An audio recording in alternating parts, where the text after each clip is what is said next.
মাকে হত্যা করে ডিপ ফ্রিজে রেখেছে এমন খবর নিশ্চয় সবাই জানেন। তবে হত্যার 2 দিন পরে নিহত সালমার ছেলে সাদ বিন আজিজুর পরিকল্পনা করে হত্যা করেছে বলে সংবাদ সম্মেলন করেন র‍্যাব। কিন্তু পুলিশের তদন্তে আজ বেরিয়ে এসেছে বাড়ির ভাড়াটিয়া ইয়াবা ব্যবসায়ী মাবিয়া এবং তার 2 জন পুরুষ সহযোগী এ ঘটনা ঘটিয়েছে। দুপুরে অভিযুক্তদের নিয়ে উপজেলার গুনাহার এলাকায় হত্যার আলামত সংগ্রহে নামে পুলিশ। এছাড়াও মাবিয়ার ফ্ল্যাট থেকে মেলে বাড়ির মালিক নিহত সালমার ফ্ল্যাটের চাবি।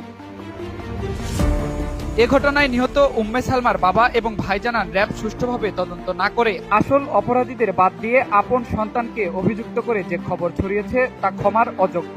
শুরু থেকে চাইছিলাম যে যদি আমার ভাইও হয়ে থাকে, যদি খুনি, সেও যাতে সঠিক তদন্তের মাধ্যমে যাতে বের হয়, বা যদি অন্য কেউ থেকে থাকে সেটাও যাতে সঠিক তদন্তের মাধ্যমে সামনে আসে। তো হঠাৎ করে যখন আমরা এই নিউজটা পাইছি, আমরা অনেকটাই শক ছিলাম এবং আমি পার্সোনালি কখনোই বিশ্বাস করতে চাইছিলাম না।